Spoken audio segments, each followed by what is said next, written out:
Assalamualaikum warahmatullahi wabarakatuh. Perkenalkan, nama saya Ibnu Agil Iksan, NIM 204 105 010 003. Di sini saya akan menjelaskan tentang bank sentral. Pengertian bank sentral. Bank sentral dapat didefinisikan sebagai sebuah badan keuangan yang pada umumnya dimiliki pemerintah, yang bertugas untuk mengatur kestabilan badan-badan keuangan serta menjamin agar kegiatan badan-badan keuangan tersebut dapat menciptakan tingkat kegiatan ekonomi yang tinggi dan stabil. Bank sentral di Indonesia adalah Bank Indonesia. Menurut Undang-Undang Dasar Republik Indonesia Nomor 3 Tahun 2004 tentang perubahan atas Undang-Undang Republik Indonesia Nomor 23 Tahun 1999 tentang Bank Indonesia. Bank Indonesia adalah lembaga negara yang independen dalam melaksanakan tugas dan wewenangannya, bebas dari campur tangan pemerintah atau pihak lain, kecuali untuk hal-hal yang secara tegas diatur dalam undang-undang. Berikut tujuannya Bank Sentral. Tujuan Bank Sentral seperti tertuang dalam Undang-Undang Republik Indonesia Nomor 23 Tahun 1999 Bab 3 Pasal 7 adalah untuk mencapai dan memelihara kestabilan rupiah. Adapun maksud dari kestabilan rupiah dan diinginkan oleh bank sentral adalah yang pertama, kestabilan nilai rupiah terhadap barang dan jasa yang dapat diukur dengan atau tercermin dari perkembangan laju inflasi. Yang kedua, kestabilan nilai rupiah terhadap mata uang negara lain. Hal ini dapat diukur dengan atau dicerminkan di perkembangan nilai tukar rupiah dengan mata uang negara lain. Dengan nilai mata uang rupiah maka akan sangat banyak manfaat yang akan diperoleh, terutama untuk mendukung perkembangan ekonomi yang berkelanjutan dan meningkatkan kesejahteraan rakyat. Ikut fungsi dan tugas Bank Sentral. Fungsi Bank Indonesia sebagai bank sentral sangat dibutuhkan dan semakin independen guna mendukung terwujudnya perekonomian nasional sebagaimana tersebut dan sejalannya dengan keuangan yang semakin maju serta perekonomian internasional yang semakin kompetitif dan terintegrasi. Kebijakan moneter harus bertitik beratkan pada upaya untuk memelihara stabilitas nilai rupiah. Yang berikut tugas-tugas wewenang Bank Sentral yang tertuang dalam Undang-Undang Nomor 23 Tahun 1999. Yang pertama, menetapkan dan melaksanakan kebijakan moneter. Dalam rangka menetapkan dan melaksanakan kebijakan moneter, Bank Indonesia berwenang yang pertama, menetapkan sasaran-sasaran moneter dengan memperhatikan sasaran lain inflasi yang ditetapkannya. Yang kedua, melakukan pengendalian moneter dengan menggunakan cara-cara yang termasuk tetapi tidak terbatas. Yang ketiga, memberikan kredit berdasarkan prinsip syariah pada lama 90 hari kepada bank untuk mengatasi kesulitan perdanaan jangka pendek bank yang bersangkutan. Yang keempat, melaksanakan kebijakan nilai tukar berdasarkan sistem nilai tukar yang telah ditetapkannya. Yang kelima, mengelola cadangan devisa. Yang keenam, menyelenggarakan survei secara berkala yang dapat bersifat makro dan mikro. Tugas yang kedua, mengatur dan menjaga kelancaran sistem pembayaran. Dalam tugas mengatur dan menjaga sistem pembayaran, Bank Indonesia berwenang yang pertama, melaksanakan dan memberikan persetujuan dan izin atas penyelenggaraan jasa sistem pembayaran. Yang kedua, mewajibkan penyelenggaraan jasa sistem pembayaran untuk menyampaikan laporan kegiatannya. Yang ketiga, menetapkan penggunaan alat pembayaran. Yang keempat, mengatur sistem clearing bank baik dalam maupun asing. Yang kelima, menyelenggarakan penyelesaian akhir transaksi pembayaran bank. Yang keenam, menetapkan macam harga ciri uang yang akan dikeluarkan bahan yang digunakan dan tanggal mulai berlakunya sebagai alat pembayaran yang sah. Tugas yang ketiga, mengatur mengawasi bank.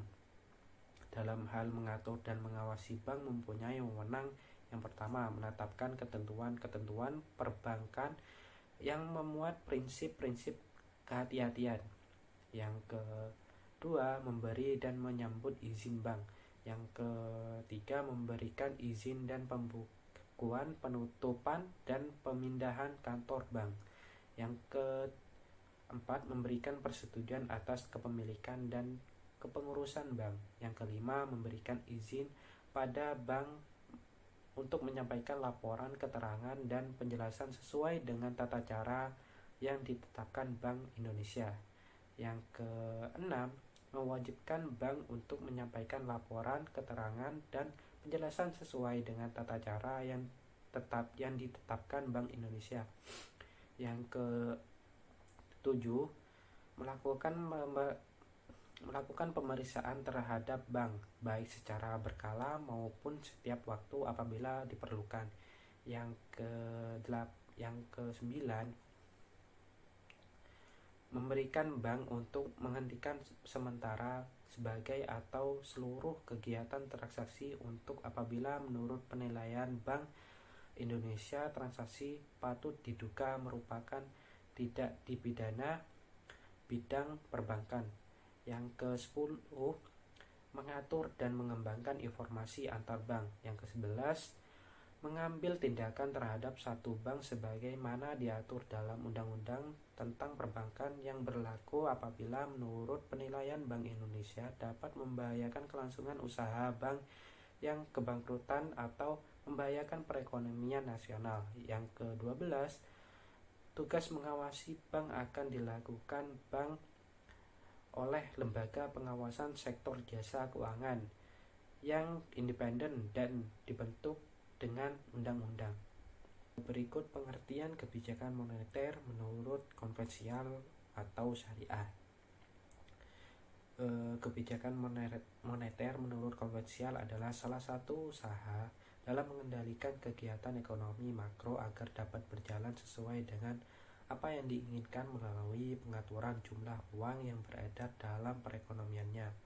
Usaha tersebut dapat dilakukan agar terjadinya kestabilan harga dan inflasi serta terjadinya peningkatan output keseimbangan. Sedangkan pengertian kebijakan moneter menurut syariah yaitu keadaan ekonomi makro yang harus dijalankan sesuai dengan ajaran syariah. Dalam kebijakan moneter syariah harus bebas dari unsur riba dan bunga. Dalam Islam, riba yang termasuk di dalamnya adalah bunga. Bank yang diharamkan secara tegas dan adanya pengharaman ini, maka bunga bank yang dalam ekonomi kapitalis menjadi instrumen terutama manajemen moneter menjadi tidak berlaku lagi. Perbedaan kebijakan moneter menurut konvensional dan syariah. Yang dalam kebijakan moneter konvensional, dalam mengatasi laju inflasi, Bank Sentral mengeluarkan kebijakan moneter meliputi yang pertama, kebijakan operasi pasar terbuka. Operasi pasar terbuka adalah salah satu kebijakan yang diambil Bank Sentral yang bertujuan untuk mengurangi dan menambah jumlah uang yang beredar. Kebijakan ini dilakukan dengan cara menjual sertifikat Bank Indonesia atau membeli surat berharga di pasar modal. Jika Bank Sentral ingin mengurangi jumlah uang beredar, maka Bank Sentral akan menjual sertifikat Bank Sentral Indonesia. Yang kedua, kebijakan diskonto. Kebijakan diskonto adalah kebijakan Bank Sentral dalam rangka mengatur jumlah uang yang beredar dengan cara menaikkan atau menurunkan suku bunga. Apabila Bank Sentral ingin menurunkan jumlah uang yang beredar di masyarakat, maka Bank Sentral mengeluarkan keputusan untuk menaikkan suku bunga. Naiknya suku bunga dapat mempengaruhi hasrat masyarakat untuk lebih banyak menabung. Kebijakan rasio kas. Kebijakan rasio kas adalah kebijakan Bank Sentral dengan cara membuat perubahan atas cadangan minimum yang harus disimpan oleh bank-bank. Apabila bank sentral menginginkan menambah jumlah uang yang beredar, maka bank sentral akan menurunkan rasio kas. Kebijakan ini diterapkan pada saat terjadinya deflasi. Sebaliknya, bank sentral akan menaikkan rasio kas agar jumlah uang yang menjadi cadangan semakin banyak, sehingga jumlah uang yang beredar akan berkurang. Kebijakan ini biasanya diambil pada saat terjadinya inflasi. Kebijakan moneter dalam syariah berpijak pada prinsip-prinsip dasar ekonomi syariah sebagai berikut. Yang pertama, kekuasaan tertinggi adalah milik Allah Subhanahu wa taala, dan Allah lah pemilik yang absolut. Yang kedua, manusia merupakan pemimpin atau khalifah di bumi, terjadi tetapi bukan pemilik yang sebenarnya. Yang ketiga, semua yang dimiliki dan didapatkan oleh manusia adalah karena seizin Allah, dan karena itu saudara-saudaranya yang kurang beruntung memiliki hak atas sebagian kekayaan yang dimiliki saudara-saudaranya yang lebih beruntung. Yang keempat, kekayaan tidak boleh ditumpuk terus atau ditimbun. Yang kelima, kekayaan harus diputar. Yang keenam, menghilangkan jurang perbedaan antara individu dalam perekonomian, dapat menghapus konflik antar golongan. Yang ketujuh, menetapkan kewajiban yang sifat wajib dan sukarela bagi semua individu, termasuk bagi anggota masyarakat yang miskin. Berikut peranan Bank Sentral. Di samping itu, sebagai Bank Sentral, Bank Indonesia memiliki 5 peranan utama dalam menjaga stabilitas keuangan.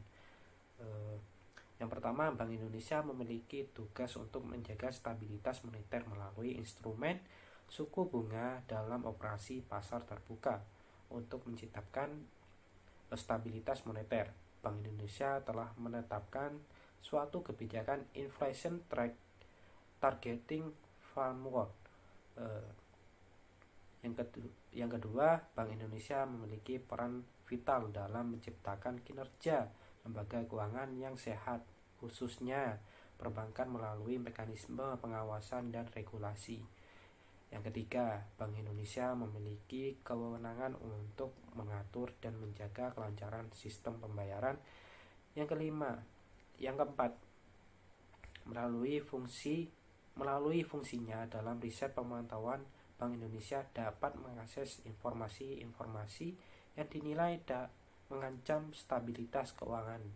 Yang kelima, Indonesia memiliki fungsi sebagai jaring pengaman sistem keuangan melalui fungsi Bank Sentral sebagai leader of the last resort. Sekian dari penjelasan dari saya. Apabila ada salah kata, mohon maaf.